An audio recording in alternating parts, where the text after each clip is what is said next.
Halo, apa kabar semuanya? Perkenalkan, nama saya Asita Multihasna. Saya adalah siswa Pekmen dari kelas Analytics dan Data Science Batch 9. Tujuannya dibuat video ini adalah untuk memenuhi final project kelas probability. Oke, kita langsung mulai saja ya. Jadi, untuk membantu menyelesaikan analisis data saya untuk proyek ini, saya menggunakan tools Python dan kemudian saya akan menjelaskan secara singkat background analisis ini ya. Jadi analisis ini berkaitan dengan asuransi kesehatan. Asuransi kesehatan sendiri adalah salah satu jenis asuransi yang memberikan jaminan kepada penggunanya untuk mengganti sebagian atau seluruh biaya perawatan atas terjadinya resiko kesehatan ya atau penyakit. Jadi pengguna asuransi ini diwajibkan untuk membayar premi kepada perusahaan asuransi agar bisa mendapatkan manfaatnya. Penentuan besaran nilai premi ini harus diperhatikan oleh perusahaan asuransi karena banyak faktor yang mempengaruhi dan meningkatkan faktor resiko kesehatan pengguna. Untuk dataset sendiri diambil dari dataset insurance.cf ya. Jadi dataset ini memiliki 7 kolom. Di antaranya ada kolom age, sex, BMI, children, smoker, region, dan charges. Untuk masing-masing kolom sendiri ini, untuk age itu berisi umur ya. Untuk sex itu ada female dan male. Untuk BMI itu body mass index. Untuk children itu ada jumlah anak yang tertanggung. Untuk smoker ada yes dan no. Ini adalah kondisi pengguna, apakah pengguna itu merokok atau tidak. Dan untuk region ini ada 4 ya. Ada 4 area, yaitu Southwest, Southeast, Northwest, dan Northeast. Untuk charges sendiri adalah besaran nilai tagihan yang akan dibayarkan oleh pengguna asuransi kepada perusahaan asuransi. Kita mulai dari deskriptif statistik. Untuk rata-rata umur dalam dataset ini adalah 39,2. Jadi rata-rata umurnya adalah di angka 39,2 tahun. Kemudian selanjutnya rata-rata dari BMI. Rata-rata dari nilai BMI yang merokok itu ada berapa sih rata-ratanya jika dilihat dari hasil perhitungan? Maka didapatkan rata-rata nilai BMI dari yang merokok itu 30,7. Tidak berbeda jauh dari rata-rata nilai BMI yang tidak merokok di angka 30,6. Untuk BMI yang merokok ada di 30,7. Untuk selanjutnya, apakah variansi dari data charges perokok dan non-perokok sama? Jawabannya adalah jika dilihat dari hasil perhitungan, variansi dari data charges perokok dan non-perokok ini tidak sama ya. Untuk rata-rata umur perempuan dan laki-laki yang merokok apakah sama? Jika dilihat dari perhitungan, rata-rata umur perempuan dan laki-laki yang merokok ini hampir sama, yaitu di angka 38,6 untuk perempuan dan untuk laki-laki itu 38,4 ya. Jadi cenderung sama, relatif sama karena tidak memiliki perbedaan yang signifikan. Kemudian, manakah yang lebih tinggi, rata-rata tagihan kesehatan perokok atau non-perokok? Jika dilihat dari data, rata-rata tagihan perokok itu lebih tinggi ya daripada yang non-perokok. Ada di angka 32.050,2 sekian. Untuk analisisnya sendiri, ini diambil dari 1.338 orang yang memiliki rata-rata umur 39,2 tahun. Jadi rata-rata nilai BMI perokok adalah 30,7. Tidak jauh berbeda dengan rata-rata nilai BMI keseluruhan, yaitu 30,6, tetapi lebih tinggi dibandingkan dengan nilai BMI ideal, yaitu 18,5 sampai 24,9. Sedangkan untuk variansi dari data charges atau tagihan perokok dan non-perokok itu tidak sama. Tagihan perokok ada di angka 133.207 sekian, lebih tinggi dibandingkan tagihan non-perokok yaitu 35.925 sekian. Jadi untuk rata-rata nilai tagihan perokok itu lebih tinggi ya. Itu juga lebih tinggi dibandingkan dengan tagihan non-perokok. Karena yang nilai tagihan perokok itu rata-ratanya ada di 32.050,2, sedangkan untuk tagihan non-perokok itu hanya 8.434,2. Selanjutnya, untuk rata-rata umur perempuan dan laki-laki yang merokok itu relatif hampir sama ya. Untuk perempuan ada di angka 38,6, sedangkan untuk laki-laki ada di 38,4. Jadi tidak terlalu jauh berbeda dengan nilai rata-rata umur keseluruhan, yaitu 39,2 tahun. Kita lanjutkan categorical variable analysis. Untuk pertanyaan yang pertama, gender manakah yang memiliki tagihan paling tinggi? Jika dilihat dari hasil perhitungan data, female atau perempuan adalah yang memiliki tagihan paling tinggi, yaitu sebesar 63.770,4.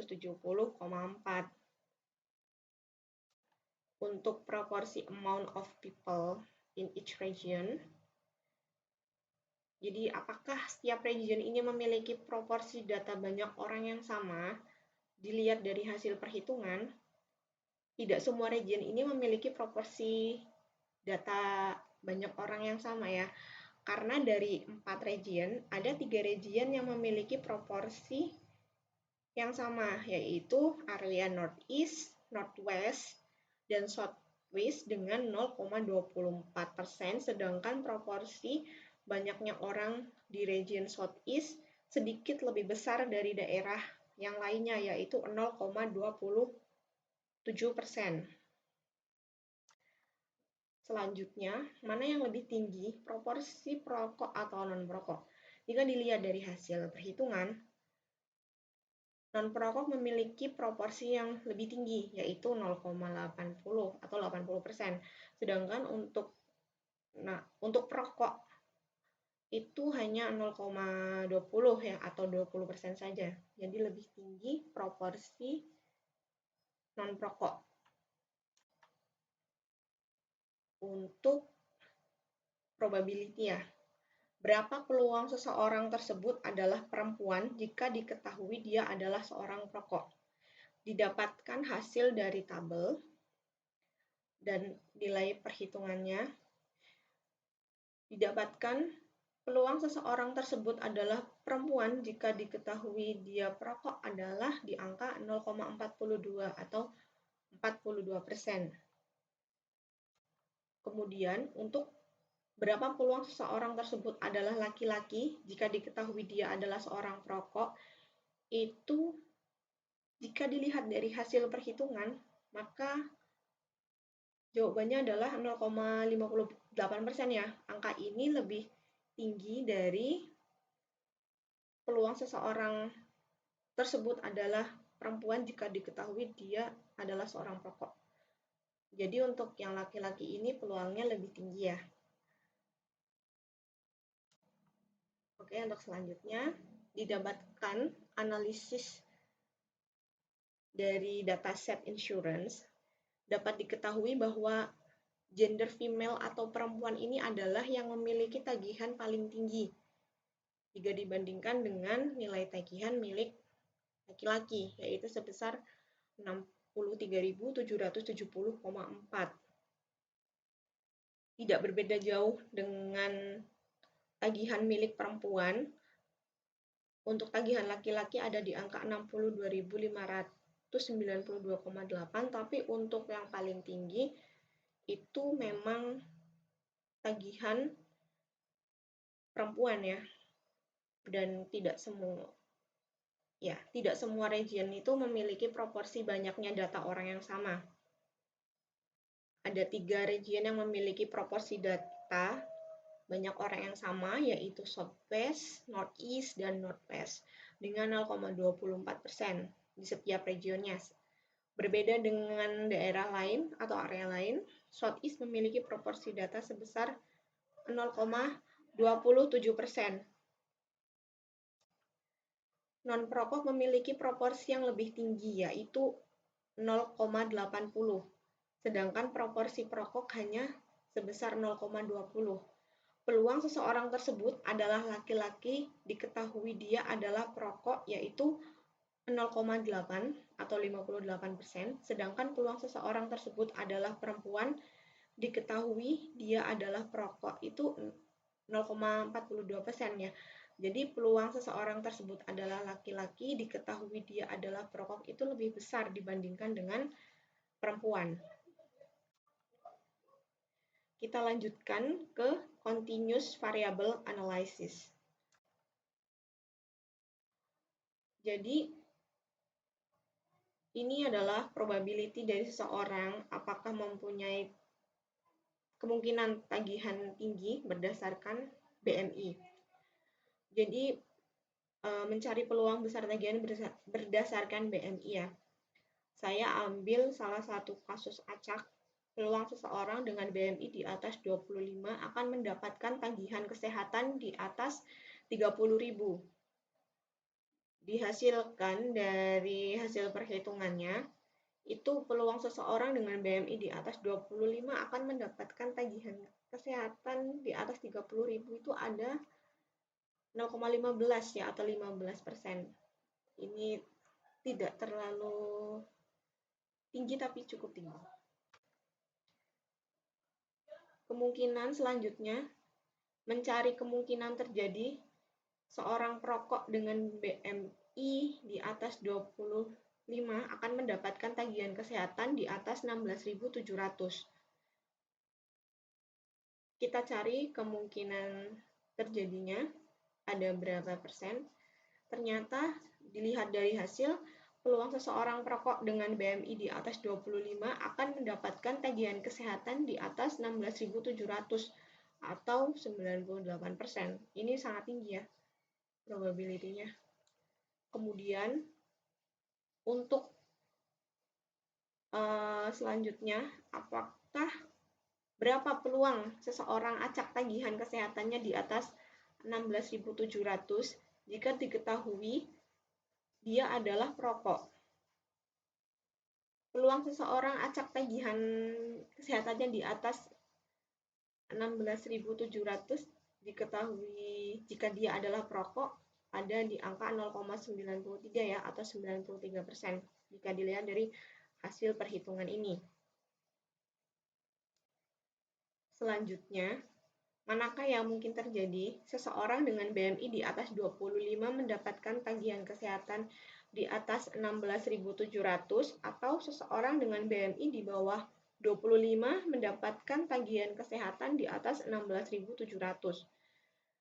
Dilihat dari hasil perhitungan, ini seseorang dengan BMI di atas 25 mendapatkan tagihan kesehatan di atas 16.700 ini memiliki 26% ya atau 0,26, sedangkan untuk seseorang dengan BMI di bawah 25 dan mendapatkan tagihan kesehatan di atas 16.700 ada 0,21 atau 21%. Jadi mana yang lebih mungkin terjadi?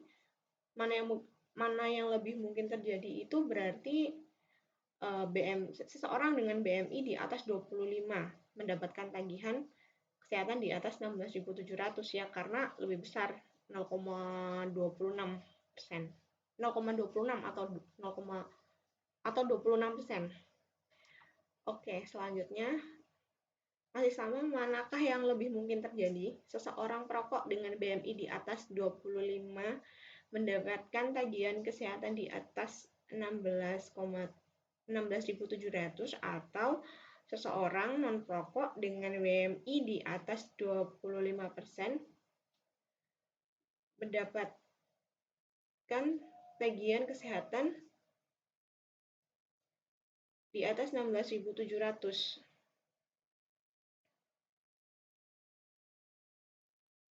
Seorang non-perokok ya. Jadi dilihat dari hasilnya, peluang seseorang dengan BMI di atas 25 mendapat tagihan kesehatan di atas 16.700 itu cukup tinggi, 0,98.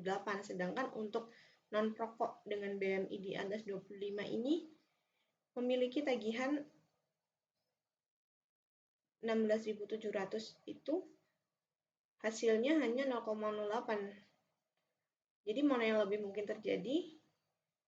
Jawabannya adalah peluang seorang perokok dengan BMI di atas 25 mendapatkan tagihan kesehatan di atas 16.700 itu 0,98. Lebih besar seorang perokok dibandingkan dengan non-perokok. Jadi analisisnya adalah setelah secara acak saya cari dengan BMI di atas 25 dan tagihan kesehatan di atas 30.000, itu didapatkan 15% seseorang memiliki BMI di atas 25 mempunyai besaran tagihan di atas 30.000. Selanjutnya, peluang seorang perokok dengan BMI di atas 25 akan mendapatkan tagihan kesehatan di atas 16.700 adalah sebanyak 0,98 atau 98%.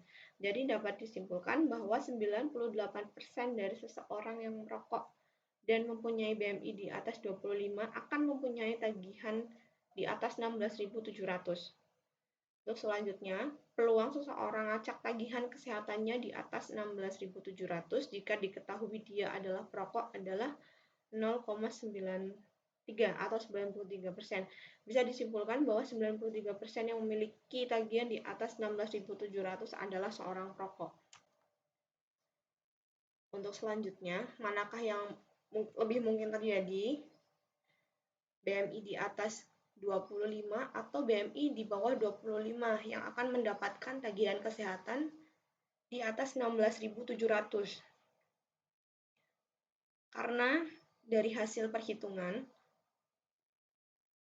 peluang BMI di atas 25 mendapatkan tagihan di atas 16.700 adalah lebih besar, yaitu sebanyak 0,26 atau 26%, maka yang lebih mungkin terjadi adalah BMI di atas 25 mendapatkan tagihan di atas 16.700. Untuk selanjutnya, peluang seseorang perokok dengan BMI di atas 25 mendapatkan tagihan di atas 16.700 adalah 0,98. Sedangkan peluang seseorang non-perokok dengan BMI di atas 25 mendapatkan tagihan kesehatan di atas 16.700 adalah 0,08. Jadi mana yang lebih mungkin terjadi? Itu lebih mungkin terjadi seseorang perokok dengan BMI di atas 25 akan mendapatkan tagihan kesehatan di atas 16.700, yaitu sebanyak 0,98 atau 98%. Selanjutnya, untuk variabel correlation, bisa dilihat dari hasil perhitungan ini dari diagram heat map. Diketahui charges atau tagihan memiliki korelasi 0,79 terhadap smoker. Ini artinya charges atau tagihan mempunyai hubungan korelasi yang positif kuat terhadap smoker atau faktor merokok tidaknya pengguna asuransi. Kemudian selanjutnya, charges juga memiliki nilai korelasi terhadap BMI. Nilai korelasinya itu 0,2. Ini artinya charges juga memiliki hubungan korelasi positif namun cenderung lemah ya terhadap BMI atau faktor kategori berat badan pengguna asuransi. Kemudian ada charges juga memiliki korelasi 0,3 terhadap age atau umur. Ini artinya charges atau tagihan mempunyai hubungan korelasi positif namun cenderung lemah terhadap age atau faktor umur pengguna asuransi.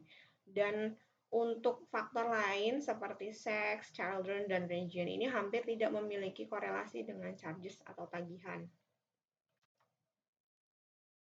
Terakhir, untuk hipotesis testing, untuk hipotesis yang pertama ada hipotesis tagihan kesehatan perokok lebih tinggi daripada tagihan kesehatan non-perokok. Untuk HO-nya, itu adalah tagihan perokok dan non-perokok sama. Untuk HA-nya, tagihan perokok dan non-perokok tidak sama. Kita menggunakan level signifikansi 0,05. Jadi, didapatkan hasil dari perhitungan. P-value-nya adalah 0,000588 sekian. Artinya itu lebih rendah dari level signifikansi 0,05. Ini berarti jika dilihat dari hasilnya adalah tolak nul hipotesis karena p-value-nya ini lebih rendah dari nilai level signifikasinya. Jadi dalam hal ini tagihan yang dibayar oleh perokok dan non-perokok itu tidak sama. Perokok membayar tagihan asuransi lebih tinggi dibandingkan dengan non-perokok. Selanjutnya, hipotesis yang kedua, tagihan kesehatan dengan BMI di atas 25 lebih tinggi daripada tagihan kesehatan dengan BMI di bawah 25. Untuk H0, didapatkan tagihan kesehatan BMI di atas 25 dan di bawah 25 sama. Untuk H, tagihan kesehatan BMI di atas 25 dan di bawah 25 tidak sama. Kita gunakan level signifikasi 0,05 dan dari hasil perhitungan didapatkan p-value-nya 0,000018. Dari hasilnya dapat diketahui jika nilai p-value ini lebih rendah dari level signifikansi yaitu 0,5. Artinya tolak nul hipotesis. Jadi dalam hal ini menunjukkan bahwa tagihan kesehatan BMI di atas 25 dan di bawah 25 itu tidak sama. Jadi pengguna asuransi yang memiliki BMI di atas 25 membayar tagihan asuransi lebih tinggi dibandingkan dengan pengguna asuransi yang memiliki BMI di bawah 25. Selanjutnya, hipotesis yang terakhir, apakah BMI laki-laki dan perempuan sama? Untuk H0 didapatkan BMI laki-laki dan perempuan sama. Untuk HA, BMI laki-laki dan perempuan tidak sama. Masih menggunakan level signifikansi 0,05 dan didapatkan p-value sebesar 0,089 sekian. Didapatkan bahwa p-value ini dari hasil perhitungan, p-value-nya itu lebih tinggi dari level signifikasi yaitu 0,05. Artinya gagal tolak nul hipotesis. Dalam hal ini menunjukkan bahwa BMI laki-laki dan perempuan relatif sama. Tidak, jadi BMI laki-laki dan perempuan ini tidak memiliki perbedaan yang signifikan ya. Relatif sama. Terakhir, untuk konklusinya, jadi berdasarkan analisis dataset insurance ini, dapat disimpulkan bahwa faktor smoker atau kebiasaan merokok pengguna asuransi ini memiliki korelasi yang kuat terhadap charges atau tagihan asuransi kepada para pengguna. Dalam hal ini, perokok membayar tagihan yang lebih besar dibandingkan dengan non-perokok. Selain smoker, faktor BMI dan age juga memiliki korelasi dengan charge, namun korelasinya ini cenderung lemah. Pengguna asuransi dengan BMI di atas 25 juga memiliki indikasi akan membayar tagihan asuransi yang lebih tinggi dibandingkan dengan pengguna asuransi yang memiliki BMI di bawah 25. Jadi, berdasarkan gender, untuk BMI laki-laki dan perempuan itu relatif sama ya, karena tidak memiliki perbedaan yang signifikan. Untuk notes, untuk diri saya sendiri sebaiknya saya lebih detail dalam pembahasan analisis hasil dan untuk lebih bisa memahami soal dengan lebih baik lagi agar pertanyaan saya dapat bisa lebih paham dan saya dapat menjawab dengan lebih tepat. Ini adalah referensi yang saya gunakan. Cukup dari saya. Mohon maaf jika ada kesalahan selama presentasi ini. Sekian dan terima kasih. Have a good day semuanya.